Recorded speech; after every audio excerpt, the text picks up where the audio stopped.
CAMAC represents over 740 licensed entities here in the Cayman Islands. What that means to the Cayman Islands is there are various board meetings that are held throughout the course of the year. Typically, the Cayman Island Monetary Authority likes to meet with each of them at least once every couple of years, and as a consequence, when those entities are bringing down their board members to the island, that brings in a powerful influx of opportunities to the Cayman Islands in regards to the people who stay in hotels, who engage local taxi services, eat at the restaurants, and also take excursions while they're here, who may stay on for a few extra days if they bring down family or friends. Yeah, in terms of the employment that's brought to the Cayman specifically with regards to the captive insurance industry, a recent economic study was performed that suggested approximately 450 jobs directly within the captive management firms here locally. On top of that, you would have other service providers like auditors, lawyers, and actuaries that would add significantly to that number. The knock-on effect to the island is roughly $80 million as to the overall impact to the economy here in the Cayman Islands. I think that when you bring a board of directors here for business meetings, there's a business side to the island and there's a fun side to the island. It's relatively easy to get here. The weather's always been very consistent and good. It's a terrific break for us from the Boston winters. It's really got that nice balance of a nice place to go, comfortable atmosphere, and a very good business structure. Cayman gets it. I was so struck when I first came down here to talk about redomesticating our captive from Bermuda to Cayman. One, they got health care. They really did ask questions that are probing regarding the business that we're in, not just the insurance business. Two, they understood why we were concerned about some of the issues we were facing elsewhere. Three, as I knew before I came down, had the ability to really translate to us that they were there to be partners with us to get done what needed to be done to run a successful captive insurance company. So we were quite frankly blown away after those interviews, and it was a very easy decision for us to make. The Cayman Captive Conference, which is held here locally in November of each year, is really our landmark event of the year. This past November we had over 1,300 delegates, which not only is the largest conference held here locally in Cayman, but now is known as the largest captive-specific conference in the world.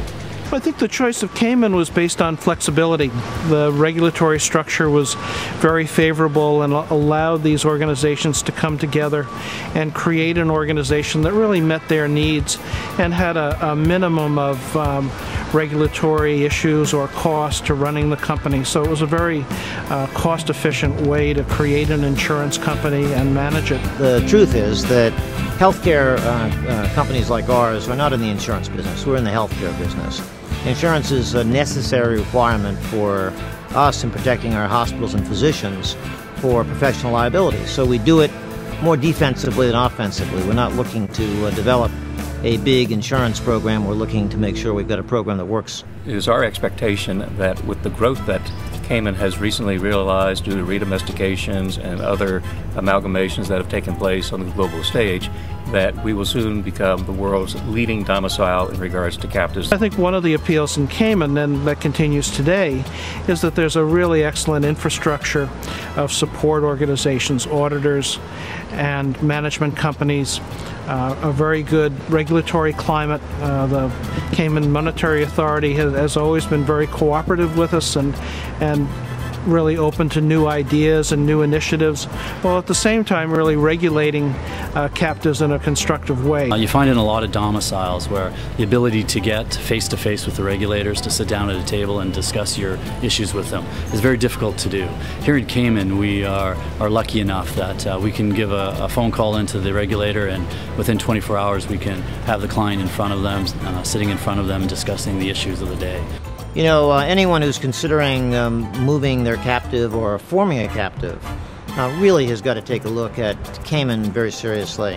When we did our exercise of redomestication, although Cayman was on our list, it wasn't the only jurisdiction we looked at.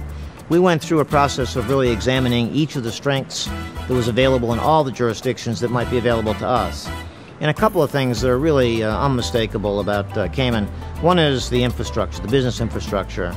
Captive managers, investment managers, folks who really know the captive world are down here and are readily available to us. I think the number one factor in keeping the Cayman captive is really to get the attention of our board. So if we're in a domicile in the U.S., it's very hard to get everybody's attention. When they come here, they're fully attentive to the business needs of the company and the presentations and the decision process, and it's just a much more constructive way both to make decisions but also to have people get to know each other.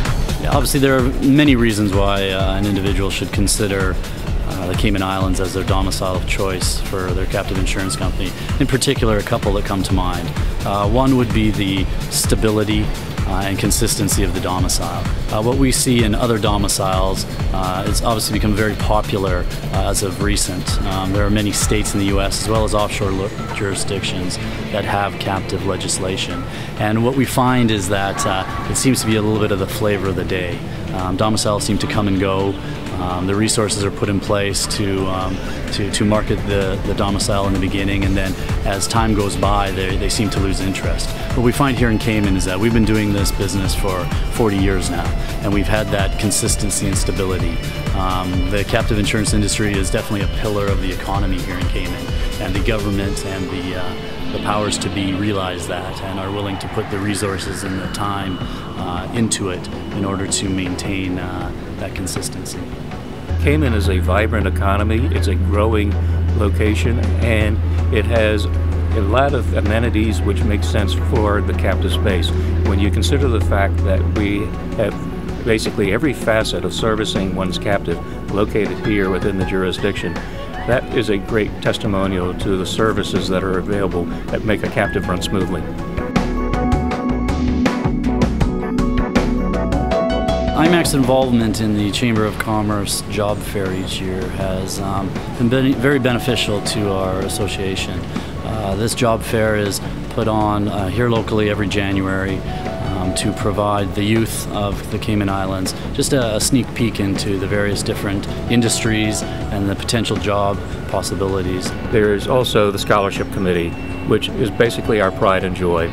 We've been successful in providing scholarships to over 24 students over the course of the IMAC forum taking place, where the funds have been generated on a nonprofit basis to go back into helping local Caymanians pursue their educational pursuits who otherwise may not be able to afford to go to college outside of the Cayman Islands.